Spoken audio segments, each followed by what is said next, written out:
Welcome to Planet Subaru, one of the largest Subaru showrooms in the world, and the only one powered entirely by the sun. Today, we're with Sales Operations Manager Corey Warren, and he's going to be helping us compare the Subaru BRZ with the Subaru WRX. Alrighty, so what we're going to talk a little bit about is we're going to talk about a WRX basically versus a BRZ, the pros and cons to both, maybe why you would choose one over the other. To give a little bit of insight to it myself, I actually own a Subaru. I have a Spec B for all you Subaru junkies out there, and I also have a rear-wheel drive sports car, a Corvette that I've had for several years. So I get to experience some of the pros and cons to all-wheel drive and rear-wheel drive all year long. So I'm going to give a little bit of insight on that, so maybe help the person who's thinking about these choices, which way they should go. We'll start off with the WRX. Obviously, it's been in the United States since the 2002 model year, and it's always kind of been known as the affordable daily driver sports car that you could go anywhere in. Good weather, bad weather, you could pick people up at the airport, you could go on a trip, you had a reasonably sized trunk or hatch to it, and it was just a useful car.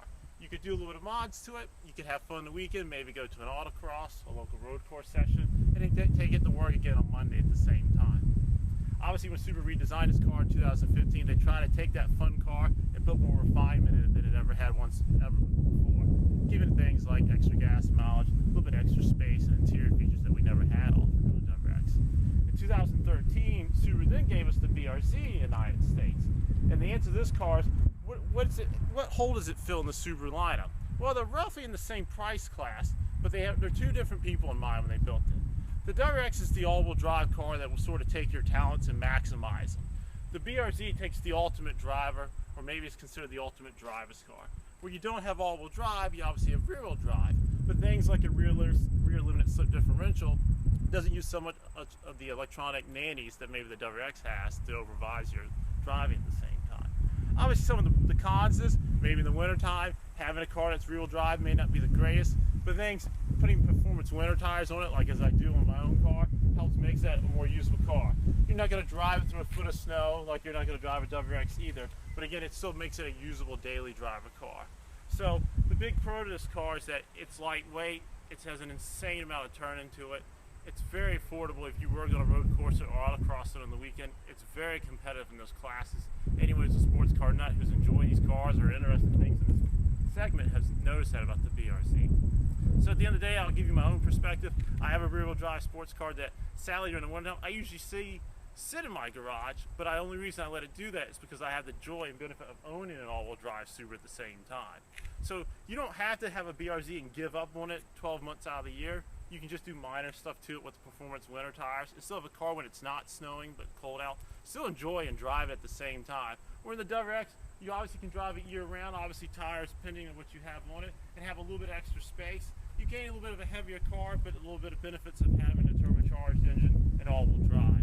So at the end of the day, it comes down to what are your driving skills, what do you prefer to do, what is it you enjoy the most? Whether you want to have a car with more space, a little bit more all-wheel drive and traction to it, a little bit of extra goodies to maybe kind of help you in your driving attributes, or maybe the more ultimate driver's car, a super lightweight car that uses a little bit smaller engine that's not turbocharged, but basically it maximizes your driving skills. Next, we're going to talk about their daily uses, which one is more practical for your needs. Alright, so let's talk about the daily practicality of these two cars. First, we'll start with the WRX.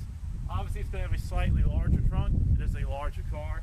The benefit to it, obviously, it's a 60/40 fold-down rear seat. So again, you can have a good amount of stuff here, whether it's 2-3 people taking a trip on the weekend. If you're going to the road course, an autocross session, fold the back seat down, bring your extra tires and jack with you as well. We go over to the BRZ. Again, obviously it's a little bit of a smaller trunk, but again, it's nothing that's unpractical for 1 or 2 people going on a weekend trip at the same time. Also, the benefit of having a rear seat that does fold down for us here at the same time.